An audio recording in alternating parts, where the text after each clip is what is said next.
రోజు కాదు ఇప్పుడు మొండి చేయి పెడతానంటే ఆశ చూపిస్తారు. యా తెలుగులో సామెత ఉంటుంది, పెడతానంటే ఆశ కొడతానంటే భయం అని. ఇప్పుడు ఆ 3 ఆపకపోతే తిరగబడతారు ఎక్కువ మంది. అందుకని 3 ఆపే ఇప్పుడు అందరికీ ఆశ చూపించడం ఈ 3 పదవులు ఆశ చూపించేసారు. కనుక కొంత సామాజిక న్యాయ విషయాలకు వస్తే ఇప్పుడు రామచంద్ర నాయక్ కూడా డిప్యూటీ స్పీకర్ ఇవ్వడంతో కూడా కొంతవరకు ఇప్పుడు అన్ని పనులు ఎవరు చేయలేరు కదా. అందుకనే జాతీయ పార్టీలకు ఉన్న వాటికి పరిమితులు తప్పనిసరి ఉంటాయి అంటున్నాను. ఇప్పుడు కేసీఆర్ గారు అనుకుంటే టీఆర్ఎస్ లో ఎవరైనా మంత్రి పెట్టు, ఎవరైనా తీసేయచ్చు. ఒకే ఒక మంత్రితో నడిపించింది కదా కేసీఆర్ గారు. అయితే ఇద్దరే, ఆయన మహమూద్ అలీ కదా, కొడుకును కానీ అల్లుడు కానీ ఎవరిని పెట్టలేదు కదా. నేను ఏమంటున్నాను, 1000 అడుచు పెడితే 4 ఏళ్ళు ఇంటి తిప్పుంటాయి కదా. కనుక అది సమస్య లేదు. మంత్రివర్గం వాళ్ళ సొంత వ్యవహారం అయితే కాదు. నేను స్పష్టంగా చెప్తున్నా, శివప్రతాప్ పాటిల్ అన్నట్టు మనకు మంత్రివర్గం వాళ్ళ సొంత వ్యవహారం కాదు. మంత్రివర్గంలో ఖాళీలు ఉన్నాయి. మంత్రివర్గంలో చాలా శాఖలు ముఖ్యమంత్రి గారి దగ్గర సివిల్ సప్లైస్ అయితే 2 ప్రధానమైన శాఖలు ఉత్తమ్ కుమార్ గారి దగ్గర పెట్టుకున్నారు. కనుక 4-5 ప్రధానమైన శాఖలకు మంత్రులు లేరు. గతంలో హాస్టల్ మరణాలకు కానీ, విద్యార్థుల మరణాలకు కానీ, హోంశాఖ విఫలమైన దాని మీద కానీ, ఇవన్నిటి మీద రేవంత్ రెడ్డి గారి మీద పడ్డది. ఇంకొక మాట అడిగారు, అంటే రేవంత్ రెడ్డి గారికి స్వేచ్ఛ ఉందా లేదా, లేకపోతేనే మంచిది అంటున్నారు. స్వేచ్ఛ ఉంటే అత్తర పడేవాడు, ముఖ్యమంత్రిగా దిగిపోయి పడేవారు. ఇప్పుడు ఏమైనా కానీ ఆయన తప్పించుకోవడానికి మంచి అవకాశం, అధిష్టానం చేసి నేనేం చేయాలి భయ అంటాడు, అంతే కదా. కనుక అది మంచి అవకాశం అంటున్నాడు. ఇప్పుడే కాదు, మీరు అభ్యర్థుల ఎంపిక కూడా రోజా గారు జరిగింది అదే కదా.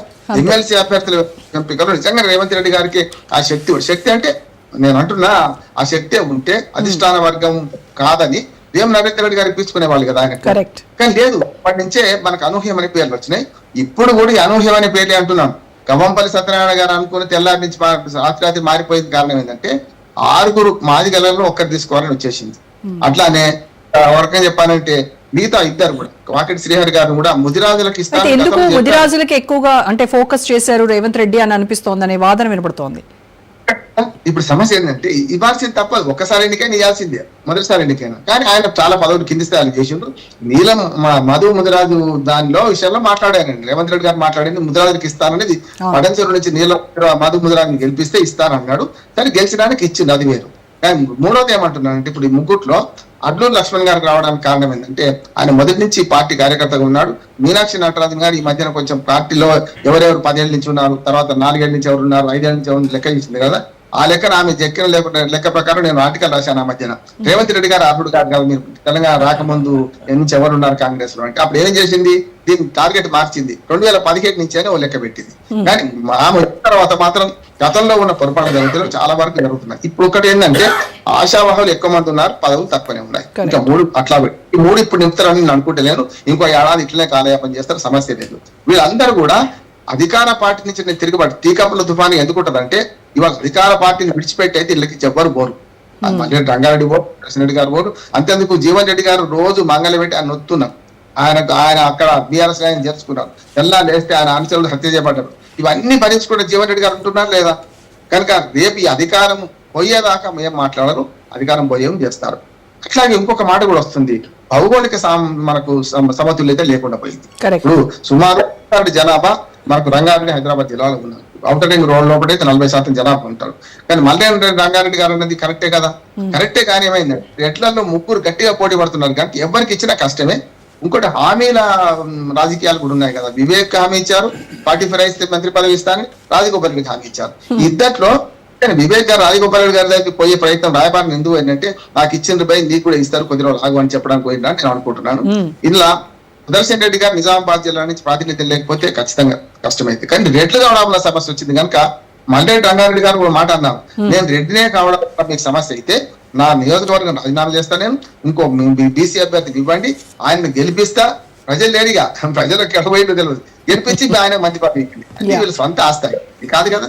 నేనేమంటున్నా, టికెట్లు ఇచ్చేటప్పుడే కొంత పొరపాటు చేసింది. బీసీలకు ఎక్కువ టికెట్లు ఇస్తే ఇంకో 10 పదవులు వచ్చేది కదా. 50% రావాలని ఆల్మోస్ట్ వాళ్ళు గెలిచిన వాళ్ళలో కాంగ్రెస్ పార్టీ నుంచి గెలిచిన బీసీలో 7 గెలిస్తే 3 ఇచ్చారు. సగం ఇచ్చినట్టు 42% దాటినట్టే కదా. అట్లా చూసుకుంటే అందుకని సమతుల్యత అన్నాను. ఒకవేళ బీసీలకు 10 టికెట్ ఇచ్చిన 10 మంది గెలిచిన అనుకోండి, అప్పుడు 5 ఇచ్చేవాళ్ళు కదా. ఏదైనా నేను జిలేబీగా చక్కర్ మంత్రివర్గం చుట్టే తిరుగుతుంది అంటే ఒక్క మాట చెప్పి ముగిస్తాను, మంత్రివర్గం దాటి ఆలోచన చేద్దాం అంటున్నాను. ఇవాళ కాంగ్రెస్ పార్టీ అధికారం మనం 16 months అవుతుంది. నేను ప్రజల్లో తిరుగుతున్న కాంగ్రెస్ పార్టీ నాయకులు కదిలించండి అయ్యా. కింది స్థాయిలో అసైన్మెంట్ కమిటీస్ ఉన్నాయి, దేవాదాయ కమిటీ ఉన్నాయి, మార్కెట్ కమిటీ ఉన్నాయి, ఆహార సలహా సంఘాలు ఉన్నాయి. ఒక్కడని నింపినరా, మాకు ఎన్నడు రావాలి, మన పల్లెకి మోసే బోయిల్లాగా మేము ఎన్ని రోజులు ఉండాలి.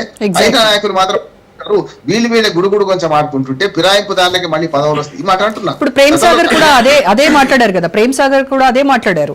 జంప్ జిల్లా నీళ్ళకి పార్టీ పట్టం కడుతోంది, పార్టీ జెండా మోసి పార్టీ ఊపిరిగా తిరిగినటువంటి నాయకులను పక్కన పెట్టింది అని అదే మాట. దానికి సమాధానం ఏం చెప్తారో చూద్దామండి. రైట్, లింగం గారు. వివేక్ గురించి చెప్తారు ప్రేమ్ సాగర్ ఏమంటున్నారంటే, వివేక్ గురించి అంటే నాకు బీజేపీలో ఉంటే కేంద్ర మంత్రిని అయ్యేవాడిని, నేను ఇందులో కొంచెం తప్పు చేసినా అని తిరగబడితే కదా ఆయనకు మంత్రి పదవి ఇచ్చింది. ఇప్పుడు రాజగోపాల్ రెడ్డి తిరగబడతారు, దొరకలేడు. అందుకని ఏదైనా సరే ఇప్పుడైతే బయటపడి పోతారని అనుకుంటలేను.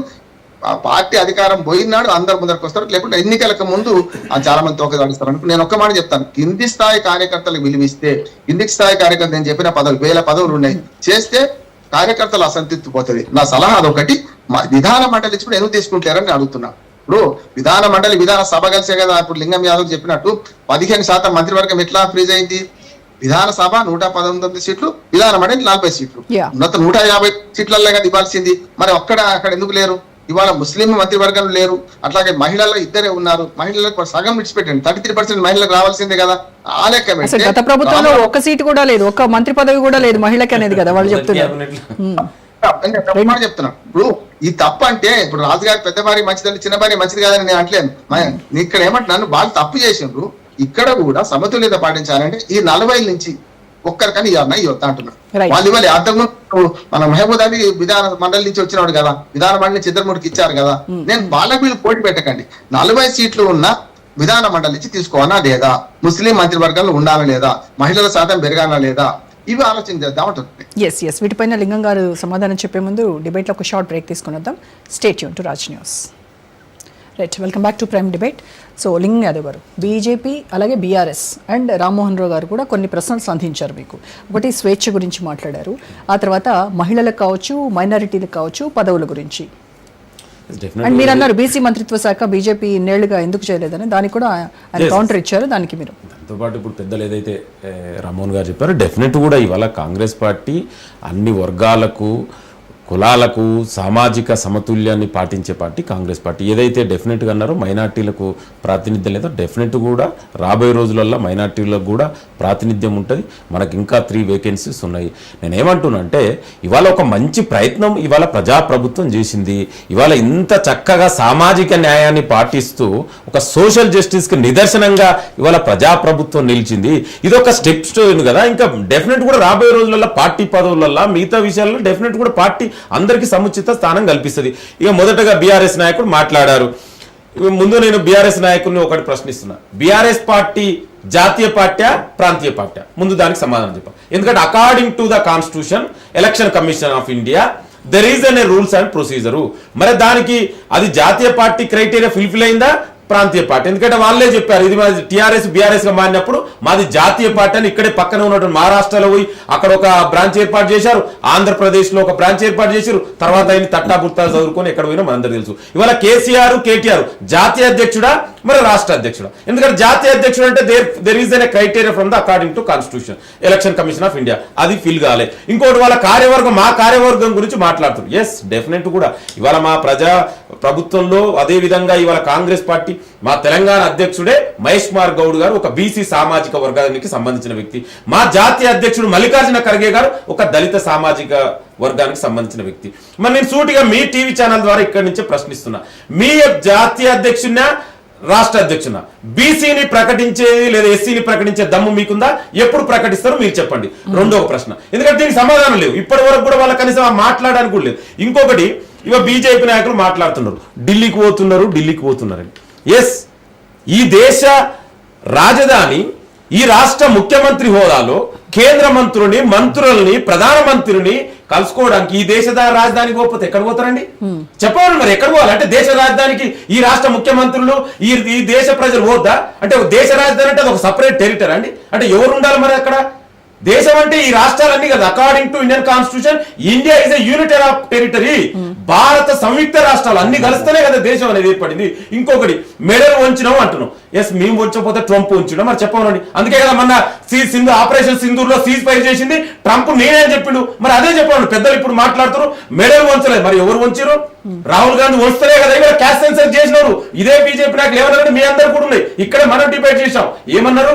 కులాల పేరు మీద దీన్ని విడదీస్తున్నారు అన్నారు క్యాస్ట్ సెన్సస్ మేము చేయమన్నప్పుడు. మరి ఇవాళ మీ ప్రజాప్రభుత్వం ఒక సైంటిఫిక్ గా చేసి ఈ దేశానికి రోల్ మోడల్ గా నిలిస్తే ఇదే ఈ నరేంద్ర మోడీ బీజేపీ ప్రభుత్వం ఇవాళ అడాప్ట్ చేసుకొని రేపు జరగబోయే పాపులేషన్ సెన్సెస్ లో క్యాస్ట్ సెన్సెస్ చేస్తామని చెప్పారు కదా. మరి మెడల్ మేము వచ్చినట్ట ఇంకోరు వచ్చినట్టు మీరు అన్నట్టు మరి లేదా ట్రంప్ వచ్చినట్టు అది కూడా ఓకే. ఎందుకంటే ఆయనే చెప్పిండు నేను చెప్తేనే ఇండియా పాకిస్తాన్ వారు సీజ్ ఫైర్ జరిగింది అన్నాడు. మరి దానికైనా ఒప్పుకోండి. అంటే ఏది పడుతుంది మాట్లాడగా. ఇంకొకటి బీసీ మంత్రిత్వ శాఖ గతంలో లేదనే కదా నేను బీసీ ప్రధాని అని చెప్పుకుంటున్నావు కదా. టెక్నికల్ ఓబీసీ ప్రధాని అయిన నువ్వు మరి బీసీ ఎందుకు మంత్రిత్వ శాఖ ఏర్పాటు చేయట్లేదు? మరి బీసీ ప్రధాని ఎందుకు ప్రజలు మేము పిछड़ों वर्ग से आए అన్నాడు. మరి పిछड़ों वर्ग से 11 साल से ఎందుకు ఏర్పాటు చేయట్లేదండి? ఒక బీసీలో మంత్రిత్వ శాఖ ఎందుకు ఏర్పాటు చేయట్లేదండి? ఎందుకు ఇవాళ రిజర్వేషన్ 50% క్యాప్ ఉంది? మరి దాన్ని తీసేయండి. మేము అందుకే చెప్పినాం కదా మేము స్థానిక సంస్థల్లో విద్యా ఉద్యోగాలలో రిజర్వేషన్ పెంచాలని అసెంబ్లీలో తీర్మానం చేసి చట్టం చేసి ఇవాళ కేంద్ర ప్రభుత్వానికి పంపిస్తే మరి ఇవాళ నరేంద్ర మోడీ చేయమనండి. మరి పక్కనే తమిళనాడులో 69% రిజర్వేషన్ స్థానిక సంస్థలు అమలవుతుంది. మరి ఆ విధంగా మీరు కూడా 9th షెడ్యూల్ లో పెట్టి బీసీలకు న్యాయం జరుగుతుందిగా. తద్వారా మళ్ళీ అణగారిన వర్గాలు ఎస్సీ ఎస్టీ బీసీ అందరు కూడా రేపు రాబోయే రోజుల్లో మరిన్ని పదవులు చట్టబద్ధంగా వస్తాయి కదా. మరి దానికి కృషి చేయొచ్చు కదా. అంటే ఏది పడుతుంది మాట్లాడి మీరు చెయ్యరు. ఇవాళ ప్రజాప్రభుత్వం ఇంత మంచి సువర్ణ అధ్యాయాలతో ఇవాళ లిఖించే దేశం మొత్తం కూడా ఇవాళ తెలంగాణ ప్రజాప్రభుత్వం అయిపోయింది. క్యాస్ట్ సెన్సెస్ అయితేనేమి ఎస్సీ కేటగిరైజ్ అయితేనేమి ఇవాళ ఏదైతే మంత్రి మండలిలో ఇవాళ ఇన్ని వర్గాలకు సామాజిక న్యాయం పాటిస్తే ఇంత మంచి కార్యక్రమాలు చేసుకుంటా ముందుకెళ్తా కూడా ఇవాళ బహుజనులు మన అందరు ఇక్కడ ఉన్న వాళ్ళంతా కూడా ఎస్సీ ఎస్టీ బీసీలు నేను అందరూ అదే అనుకున్నా. వీళ్ళనే కనీసం ఆహ్వానిస్తారేమో ఇంత మంచి కార్యక్రమాన్ని అనుకున్నా. మీరు ఎట్లాగూ చేయరు. ఇవాళ ప్రజాప్రభుత్వం చేస్తున్న దాన్ని కనీసం సపోర్ట్ చేయండి. రేపు భవిష్యత్తులో మీ పార్టీలలో మీకు అవకాశాలు దొరుకుతాయి కదా. ఇవాళ ఇంకొకటి బీసీలకు మేము క్యాబినెట్ లో లేవు. కాంగ్రెస్ పార్టీ ఇప్పుడే పెద్దలు చెప్పారు. కాంగ్రెస్ పార్టీ నుంచి గెలిచినటువంటి 7 మెంబర్స్ లో ఆల్రెడీ 3 మినిస్టర్లు, ఒకరు విప్పు ఉన్నారు, ఇంకొకరు ఆల్రెడీ ఇవాళ మననే అసెంబ్లీ హౌస్ కౌంట్ చైర్మన్, ఇంకా మిగిలింది ఒక్కరే అండి. పదవులు అన్ని ఉన్నాయి. ఇవాళ ఆలేరు ఎమ్మెల్యే బీర్లా గారు ఆల్రెడీ విప్ గా ఉన్నారు. అంటే గవర్నమెంట్ మా పార్టీ బీసీలకు ఇవ్వలేదని మేము ఇచ్చినామండి, ఎక్సెస్ ఇచ్చాము, 50% ఎబో అయిపోయినాయి. అయినా కూడా ఇవాళ మేమేమంటే రాబోయే రోజులలో మరిన్ని పదవులు ఇస్తాము. ఈ ప్రజా ప్రభుత్వంలో ఎవరికి అన్యాయం జరగదు. అన్ని వర్గాలకు ఇవాళ మీరు అన్నట్టు రంగారెడ్డి హైదరాబాద్ రాబోయే రోజుల్లో డెఫినెట్ కూడా ఉంటది. మీరేమో ఇంత గొప్పగా ఘనంగా చేశాము అని చెప్తున్నారు కదా. మరి మీ పార్టీ నేతలే వీటిని ధిక్కరిస్తూ ఉన్నారు కదా. అంటే డైరెక్ట్ గా బహిరంగంగా వచ్చి మాట్లాడుతున్నారు. పార్టీ మారినటువంటి జంప్ జిలానీలకు పెద్దపీట వేశారు. పార్టీ జెండా మోసిన వాళ్ళ పరిస్థితి ఏంటి అని. మరి ఇలాంటి కామెంట్స్ మీ పార్టీకి డ్యామేజ్ చేయవా? ఏమంటే ఇవాళ బీజేపీ బీఆర్ఎస్ ఎంతైనా మాట్లాడుతుంది. ఆ పార్టీల నాయకులు కనీసం నేను అంత ముందుకే చెప్పిన అభిప్రాయాన్ని స్వేచ్ఛగా వ్యక్తపరిచే అక్కడ ఆ ప్లేస్ కూడా ఉండదు కండి. కనీసం చెప్పుకోవడానికి ఒక ప్లాట్ఫారం కూడా ఉండదు. ఇవాళ ప్రజాప్రభుత్వం కాంగ్రెస్ పార్టీ ప్రజాస్వామ్యాన్ని నమ్మే పార్టీ. డెఫినెట్ కూడా ఎవరైనా అభిప్రాయాన్ని వ్యక్తం చేసుకోవచ్చు. నేను ఏమంటే ఎవరైనా మంత్రి కావద్దని ఎవరికి ఉండదండి. ఎమ్మెల్యేలందరికీ ఆశ ఉంటే తప్పేం లేదు. అన్ని ఆలోచించి నిర్ణయం తీసుకుంటారు. ఇవాళ వీళ్ళు మాట్లాడుతున్నారు, బీజేపీ నాయకులు మాట్లాడుతున్నారు. మరి ఇప్పుడు అస్సాం ముఖ్యమంత్రి హిమంత బిశ్వాస్ ఎవరండి? ఏ పార్టీ నుంచి వచ్చిందండి? ఇవాళ మరి ఈటల రాజేంద్ర గారు ఏ పార్టీలో పుట్టి పెరిగి ఏ పార్టీలోకి వచ్చిందండి? మరి ఇవాళ ఆయనకి ఎందుకు ఎంపీ టికెట్ ఇచ్చినండి? బీజేపీ పార్టీలో లేరా? బీజేపీ పార్టీ కోసం కష్టపడిన వ్యక్తులు లేరా? అంటే మాట్లాడే ముందు ఆలోచించుకొని మాట్లాడారు. ఇవాళ మా పార్టీ మరి బీజేపీ నిర్ణయాలు క్యాబినెట్ లో ఎవరు చేస్తారండి? ఇక్కడ కిషన్ రెడ్డి నిర్ణయం తీసుకుంటాడా? కిషన్ రెడ్డి నిర్ణయం అన్ని తీసుకొని ఇక్కడ కార్యవర్గాన్ని ఏర్పాటు చేసుకుంటారు. జాతీయ పార్టీ అండి, కన్సర్న్ ఉంది. అదే చెప్తున్నా. ఢిల్లీకి పోతా కూడా ఢిల్లీ మీద విమర్శ. మరి ఏడికి పోవాలి? ఫామ్ హౌస్ లో కూర్చోవాలని చెప్పండి. అంటే ఫామ్ హౌస్ లో కూర్చొని ఫామ్ హౌస్ లో పడుకొని ఇష్టం ఉన్న పేర్లు రాసేస్తే ఎవరు మాట్లాడుకుంటుండాలా? మరి అదే ప్రజాస్వామ్యమా? ఆ ప్రజాస్వామ్యం కావాలని చెప్పండి. అరే కన్సర్న్ ఉంటే అభిప్రాయాన్ని వ్యక్తపరుస్తుంటే దాంట్లో కూడా ఉండదంటే ఎట్లండి? ఇవాళ బీజేపీ నాయకులు, మా బీజేపీ పార్టీ ఉన్న నాయకులు ఎంతమంది? సగం మంది నుంచి కాంగ్రెస్ నుంచి మిగతా పార్టీల నుంచి పోయిన వాళ్ళు కండి. ఎవరండి హిమంత బిశ్వాస్? ఎవరండి? నేను ఒక ఎగ్జాంపుల్ చెప్పిన. చాలా మంది ఇవాళ బీజేపీ పార్టీలు ఉన్న వాళ్ళంతా కూడా ఇవాళ వీళ్ళు మాట్లాడుతారు బీసీల గురించి. మరి గతంలో వీళ్ళు బీసీలు తెలంగాణకు ఆ రోజు ఏమన్నారండి? బీసీని సీఎం చేస్తున్నారు. మరి ఆ BC assembly legislative party floor leader ఒక బీసీని చేయమనండి, దమ్ముంటే అది చేయమనండి. అది లేదు. ఇవాళ మీ రాష్ట్ర అధ్యక్షుడు ఒక ఓసి, మీ లెజిస్లేటివ్ పార్టీకి ఫ్లోర్ లీడర్ ఒక ఓసి. కానీ మరి మీరు మాత్రం బీసీల గురించి మీరు చేస్తుంటే మీరు దాన్ని వెల్కమ్ చేయండి అన్న. కూడా మీకు కూడా న్యాయం జరుగుతుంది. మీ పార్టీలలో కూడా న్యాయం జరుగుతుంది. శుభ్రత్ గారు రోజా గారు, లింగం యాదవ్ గారు మర్చిపోయినట్టు నిన్న సీఎం రేవంత్ రెడ్డి గారు ఏం మాట్లాడినారు మర్చిపోయి ఈటల రాజేందర్ గురించి, ఇంకోరు గురించి, హేమంత్ బిశ్వాస్ శర్మ గురించి మాట్లాడుతున్నారు. స్కూలు, కాలేజ్, ఉద్యోగం. ఈ కేసీఆర్ కూడా యూత్ కాంగ్రెస్ నుంచి వచ్చిన మిత్రమా? స్కూలు, కాలేజ్ ఏమో టీడీపీలో చేసిన, ఇప్పుడు జాబ్ ఏమో రేవంత్ మాకు రాహుల్ గాంధీ అని చెప్తున్నాడు. టీఆర్ఎస్ లో 10th పాస్ అయ్యిండు ఆయన. ఫస్ట్ జెడ్పీటీసీ నిలబడేటప్పుడు ఆయన టీఆర్ఎస్ పార్టీ, అది మర్చిపోయిండు. ఎందుకంటే ఆయన చెప్పలేకపోయిండు రేవంత్ రెడ్డి గారు. కాబట్టి రేవంత్ రెడ్డి గారి మీద మీ పార్టీకి విశ్వాసం లేదు. అందుకోసమే 45 సార్లు తిరిగినా గానీ అసలు క్యాబినెట్లు గతంలో కూడా కాంగ్రెస్ ప్రభుత్వాలు ఉండే, వైఎస్ రాజశేఖర రెడ్డి గారు ఉన్నప్పుడు కూడా ఆయనకు పూర్తి స్థాయిలో స్వేచ్ఛ ఇచ్చారు. ఎవరో 1-2 మంత్రివర్గాలు వీళ్ళకి ఇవ్వాలని చెప్పారు తప్ప క్యాబినెట్ లో ఏ శాఖలు కేటాయించాలని, ముఖ్యంగా మా జిల్లాకు ఈ రోజు ఏడాదిన్నర అయినా కూడా ఇంకా క్యాబినెట్ పూర్తిగా ఫుల్ఫిల్ అవ్వలేదు అని మీరు కంప్లైంట్ చేస్తున్నారు కదా. మరి ఇద్దరు మంత్రులతో బీఆర్ఎస్ ప్రభుత్వం ఎన్ని నెలలు నడిపిందండి? ఎంపీ ఎలక్షన్ల వరకు అయిపోగానే మళ్ళీ విస్తరణ చేసుకున్నాం మేము. మీకు ఆలోచన ఉంటే మా 2018 తర్వాత ఎంపీ ఎలక్షన్ 19 అయిన తర్వాత మేము చేసుకోవడం జరిగింది. మళ్ళీ క్యాబినెట్ పూర్తి స్థాయిలో మహిళలు కూడా లేరంటున్నారు. మా సబితా ఇంద్రారెడ్డి గారు ఎవరు, సత్యవతి రాథోడ్ గారు ఎవరు, మహిళలకు మంత్రి పదవులను స్థానం లేదని చెప్పి మాట్లాడుతున్నట్టు. ఫస్ట్ క్యాబినెట్ అన్న మిత్రమా, మొదటి క్యాబినెట్ మొత్తంలో కూడా మహిళా మంత్రి అంటే ఇగో ఇప్పటి వరకు మీరు మైనార్టీలకు స్థానం ఇవ్వలేరు, లంబాడాలకు స్థానం ఇవ్వలేరు, యాదవ్ గోళ్లకు స్థానం ఇవ్వలేరు. ఎప్పుడు కూడా రాష్ట్రంలో ఎప్పుడు కూడా మంత్రివర్గంలో మునుర్ కాపులు కావచ్చు, యాదవ్ గోళ్ళ కావచ్చు, లంబాడాలు కావచ్చు, మైనార్టీలు కావచ్చు, ఇవన్నీ కూడా అందరికి సామాజిక న్యాయం ఉండాల్సిన అవసరం ఉంది. ముఖ్యంగా ఏంటంటే ఇంత పెద్ద జిల్లాలైనటువంటి హైదరాబాద్, అదే విధంగా రంగారెడ్డి జిల్లాకు సంబంధించి మీరు మంత్రివర్గంలో స్థానం ఇవ్వకపోతే ఇక్కడ పరిస్థితులు కుంటపడతాయి కదా. ఎందుకు లేదు? సుప్రత్ గారు, మీ పార్టీని జాతీయ పార్టీనా లేకపోతే ప్రాంతీయ పార్టీనా బీఆర్ఎస్ అనేది అని అడుగుతున్నారు. జాతీయ పార్టీగా చేసుకున్నా మా ఓన్ మాకేమన్నా, మేము గతంలో కూడా కేసీఆర్ గారు చాలా సందర్భాల్లో చెప్పారు, మా హైకమాండ్ తెలంగాణ ప్రజలే మా హైకమాండ్ అని చెప్పారు. మీలాగా ఢిల్లీలో ఉంటారు, మేము ఢిల్లీకి గులాం కాదు, గల్లీలు ఉంటారు మా వాళ్ళు, మా హైకమాండ్ అని చెప్పినాం. కాబట్టి తెలంగాణ అస్తిత్వం కోసం ఈరోజు ప్రజలందరూ కూడా ఏమైంది, 18 నెలల కాలంలో మొత్తం కూడా ప్రజలందరూ కూడా విరక్తి వచ్చేసింది కాంగ్రెస్ ప్రభుత్వం మీద. అందుకే పూర్తి స్థాయిలో ప్రజలు తిరుగుబాటు చేస్తారు కదా. ఎక్కడ పోయినా కానీ స్థానిక సంస్థలు ఎన్నికలు పెట్టే పరిస్థితి లేదు. వీళ్ళు ఏం చెప్పారు, 6 నెలల లోపల 42% మేము రిజర్వేషన్ పెంచుతాం, ఎన్నికలు పెడతామన్నారు. ఏమైంది? గతంలోనే చెప్పేది ఉండే, వాళ్ళ ఎన్నికల ముందు చెప్పేది ఉండే, మేము కేంద్ర ప్రభుత్వం అడుక్కుంటాము, లేకపోతే కేంద్ర ప్రభుత్వాన్ని 9 షేడ్లో పెట్టమంటాము, తర్వాతనే మేము చేస్తామని చేతులు దులుపుకోవడం కాదు.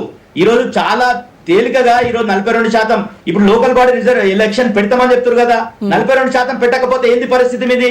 పెట్టకపోతే ఎన్నికల్లో మీరు పోటీ చేయరా కాంగ్రెస్ పార్టీ చెప్పాలి.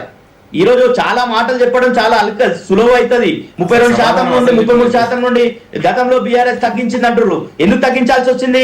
సుప్రీంకోర్టు జడ్జిమెంట్లు ఉన్నాయి కాబట్టి తగ్గించాల్సి వచ్చింది. ఎందుకు పంపిర్రు? మాట్లాడొద్దు.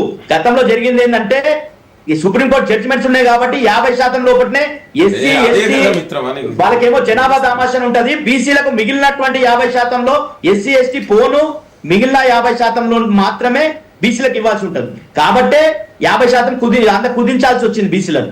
కానీ ఈ రోజు అంతా మర్చిపెట్టేసి మీరు 42% పెంచుతామని బీసీ ఓట్లు వేసుకున్న తర్వాత ఈరోజు మంత్రివర్గంలో ఎక్కడండి 3 మంత్రులు ఇస్తారా అండి? ఎందుకు ఇవ్వరు? ఎందుకు ఇవి శంకర్ గారు, షాద్నగర్ ఎమ్మెల్యే గారు అర్హులు కాదా?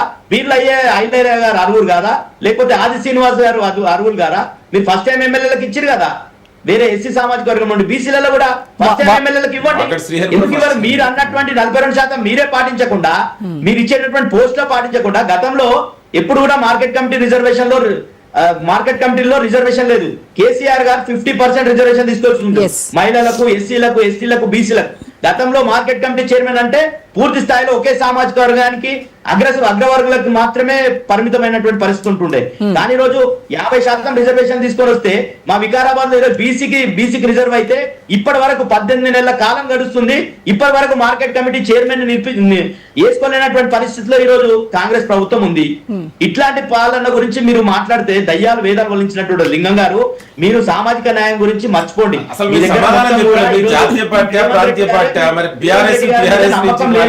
మీ కాంగ్రెస్ అధిష్టానానికి నమ్మకం లేదు కాబట్టే మీరు అసలు రాహుల్ గాంధీ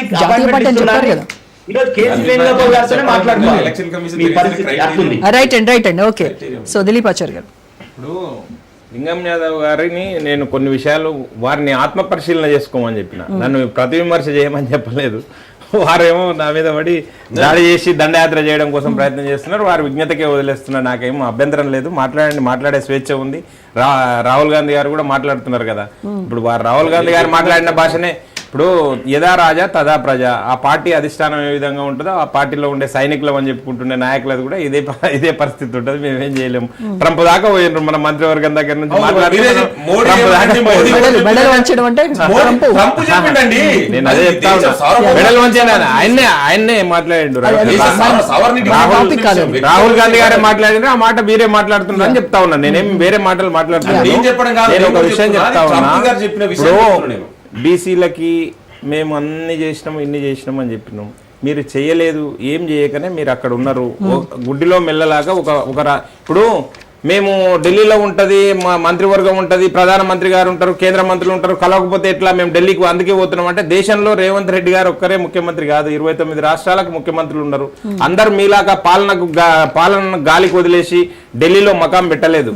40 సార్లు 15 సంవత్సరాలు ముఖ్యమంత్రి చేసిన శివరాజ్ సింగ్ చౌహాన్ గారు మొత్తం కలిసి ఢిల్లీ టూర్ 40 సార్లు జరగలేదు.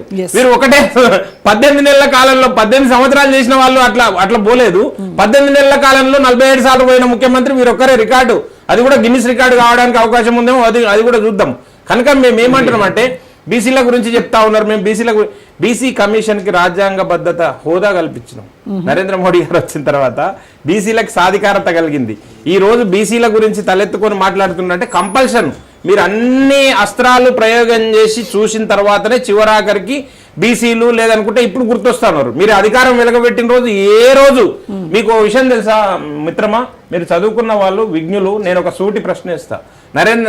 మన్మోహన్ సింగ్ గారు ప్రధానమంత్రిగా ఉన్నప్పుడు 2014లో వారు ప్రధానమంత్రిగా దిగిపోయే సమయానికి కేంద్ర మంత్రివర్గంలో బీసీల సంఖ్య ఎంత తెలుసా అండి? తెలుసా మిత్రమా? గూగుల్ చేయండి. ఒకరు వీరప్ప మొయిల్ గారు. ఇంతకంటే సిగ్గుచేటైన విషయం ఇంకేమన్నా ఉంటుందా? ఒకరే ఒకరు. మీరు మళ్ళీ గూగుల్ చేసుకొని తీసుకోండి. ఒకరే ఒకరు. నేను చెప్తా ఈ హర్యానా గిరియానా చెప్పగా మీరు గూగుల్ చేయడం కోసం ప్రయత్నం చేయకండి. మీరు ఇంకా ఏమైనా చెప్పండి. మీరు మళ్ళీ నేను ఒక విషయం చెప్తా ఉన్నా. మీరు అన్ని మొసలి కన్నీరు గారుస్తారు.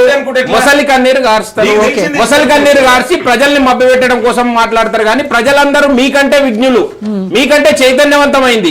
కనుకనే ఈ రోజు మిమ్మల్ని అక్కడ కూర్చోబెట్టిరు. ఒక్కసారి కాదు, 2 సార్లు కాదు, 3 సార్లు కూర్చోబెట్టిరు. అయినా మీ లోపల ఒక వివేచన మేల్కొంటలేదు. ఏం చేస్తాం చెప్పండి? మేము అందుకనే చెప్తా ఉన్నాము. మీరు ఒక విషయం సూటిగా మేము మాట్లాడుతూ ఉంటే ఆ విషయాలను మీరు రౌండప్ చేసి మీరు తప్పించుకోవడం కోసం ప్రయత్నం చేస్తా ఉన్నారు. అరే మీరు చేసిన హామీలు, మీరు చెప్పిన మాటలు ఏమన్నా అమలవుతున్నాయా? ప్రజాపాలనని ఇంత గొప్పగా చెప్తా ఉన్నారు కదా. రేవంత్ రెడ్డి గారి పాలనలో మేము రాగానే ఎలక్షన్ మేనిఫెస్టోలో పెట్టిన వీళ్ళు అక్కడ ఇక్కడ కాదు, ఎన్నికల మేనిఫెస్టోలో పెట్టిన అంశం ఏంటంటే, మేము ఉద్యోగులకు వెంటనే బకాయి పడ్డ డిఏలను అన్నింటినీ క్లియర్ చేస్తామని చెప్పారు. బకాయి ఇంకా పేరుకపోయినాయి, 5 డిఏలు అయినాయి. మన విచిత్రమైన విషయం ఏంటంటే, నేను అదే చెప్తా ఉన్నా, ప్రజలనేదో వాళ్ళు చదువుకున్న వాళ్ళు ఉద్యోగస్తులు వాళ్ళకి తెలియదా అండి? 2 డిఏలు ఇస్తున్నామని చెప్తున్నారు. 1 డిఏ ఇస్తున్నారు. 6 నెలల తర్వాత ఎట్లాగో ఇంకొక డిఏ వస్తుంది, మొత్తం 5 అవుతాయి. అప్పుడు మళ్ళీ 5 అవుతాయి. మీరు 2 డిఏలు ఇచ్చినామని చెప్పి ఇప్పుడు ప్రకటిస్తా ఉన్నారు. కనుక మేమేమంటున్నాం అంటే, మీరు ఎన్ని రకాలుగా ఈ అవాకులు చెవాకులు మా మీద మాట్లాడండి.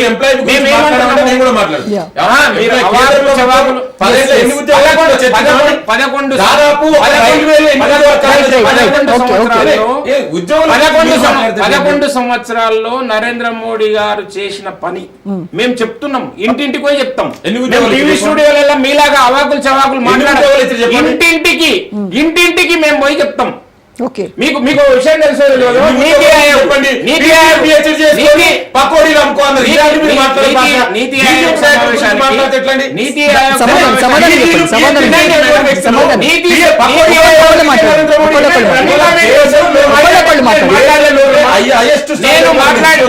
మాట్లాడేటప్పుడు నేను మాట్లాడుకుంటా పోదామనంటే దీనికి ఏమి క్లారిటీ ఉండదు. నీతి ఆయోగ్ గురించి నీతి ఆయోగ్ చెప్తున్న అంశం ఏంటంటే, నిన్ననే రేవంత్ రెడ్డి గారు వచ్చారు. ఒకవేళ దాంట్లో డిఫర్ అయి ఉంటే నీతి ఆయోగ్ లో లేవని తెలిసిన అంశము. నీతి ఆయోగ్ లో ఏం చెప్పారు? ఈ భారతదేశంలో 25 కోట్ల మంది పేదరికం నుంచి బయటపడ్డ వ్యక్తులు ఈ దేశంలో ఉన్నారు. Right, ఇదే right. చెప్పిన అంశం, నేను కాదు చెప్పిన అంశం. ఎవరే ఇంకొక విషయం. Okay, okay. ఒక అంశం చెప్పండి. ఎన్ని ఉద్యోగాలు 11 సంవత్సరాలు నేను చెప్తా ఉన్నా. అధికారంలో నేను చెప్తా ఉన్నా. Right, right. ఒక్క నిమిషం. We are ready to debate. Telangana Yes, నేను ఒకటే అంశం చెప్తున్నా. ఒక్క నిమిషం. నేను Debate ఇప్పుడు అవుతున్నాం, చెప్తా debate ఉన్నానండి. అవుతున్నాం. PF అనేది ఎవరికి ఇస్తారు? Yeah. ఉద్యోగులకే ఇస్తారు కదా. కొత్తగా నరేంద్ర మోడీ గారు 2014 నుంచి 2024 వరకు చేసిన పాలనా కాలంలో పిఎఫ్ ఉద్యోగుల సంఖ్య పెరిగిన, అంటే కొత్తగా నమోదు చేసుకున్న సంఖ్యను చూడండి, మీకు తెలుస్తుంది. మేము ఎందుకు Right,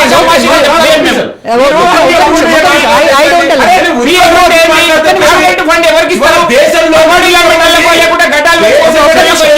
దయచేసి చరిత్రలో రైట్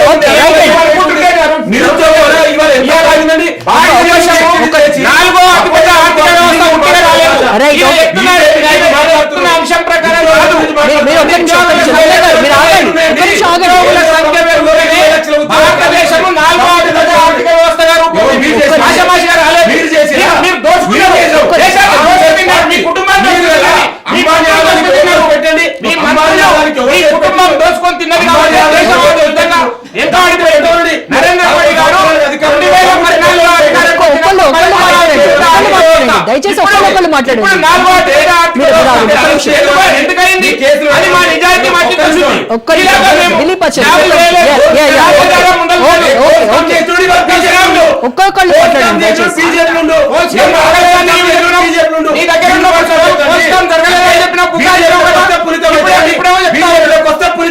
రోజా వారి పార్టీలో ఉన్నప్పుడు పోస్టం జరగలేదని చెప్పిండు. ఇప్పుడు మా పార్టీలోకి వస్తే పోస్టం జరిగిందని ఒప్పుకుంటున్నాడు. ఎంత దుర్మార్గం దొంగలు. మొత్తం దొంగలే. ఇప్పుడు ఆదర్శ రూపాయలు పోస్టం జరగలేదని చెప్పాడు. ఒక్కళ్ళు మాట్లాడండి దయచేసి. సంవత్సరాలతో పునరుద్ధరించుకుంటే మీకు ఏ కాలం చెప్తుంది? రాబోయే రోజులలో 3 రాష్ట్రాలు Right అండి, మిగిలినాయి. okay, ఈ దేశంలో right. 3 రాష్ట్రాలు మిగిలినాయి. అక్కడ కూడా మీరు మీ పార్టీ అసలు ఎలక్షన్ కమిషన్ ఒక్క నిమిషం. Yes, yes. కమిషన్ కూడా ఎలక్షన్ కమిషన్ కాదు, భారతదేశంలో ఉండే మీరు ఆపాలండి, ఒక్క నిమిషం ఆగండి. మీకు ప్రజలు కాదు ముఖ్యం. ప్రజలు కాదు మీరు ముఖ్యం. ఒక్క నిమిషం. ప్రజలే కాదు మా అసెట్టు. ప్రజల వల్లనే ఈ రోజు భారతదేశం ఈ విధంగా ముందరిపోతుంది. మా అసెట్టు, మా బలం, మీరు- మా బలం భారతీయులంతా 140 కోట్ల మంది భారతీయులు మా బలం. ఒక్క నిమిషం ఆగండి, ఒక్క నిమిషం ఆగండి. మీరు ఇద్దరు దమ్ముంటే దేశం గురించి ఏం దమ్ములు భీముల గురించి ఐటీని వ్యతిరేకించిన పార్టీ వీళ్ళు. ఒక్క నిమిషం ఆగండి. రాము ఐటీని వ్యతిరేకించినటువంటి పార్టీ బీజేపీ. మీరు చాలా మీరు ఆగుతారా? ఒక్క నిమిషం. దిలీప్ ఆచార్య అందుకే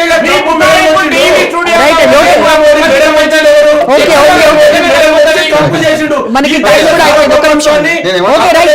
తాకట్టు పెట్టేటువంటి వ్యక్తులు మీరు. దయచేసి ఒక్కళ్ళొక్కళ్ళు మాట్లాడితే మీరు చెప్పేదైనా ప్రజలకు వినపడుతుంది. మీరు అనవసరంగా ఆర్గ్యూ చేసుకుని ఎవరు వాయిస్ కూడా వెళ్ళదు. చెవాకులు మాట్లాడి కాలం గడుపుకుందామనే వాళ్ళకి ప్రజలు బుద్ధి చెప్తారు. మేం కాదు. ప్రజలు అన్ని బుద్ధి రాకపోతే ఏం చేశారు?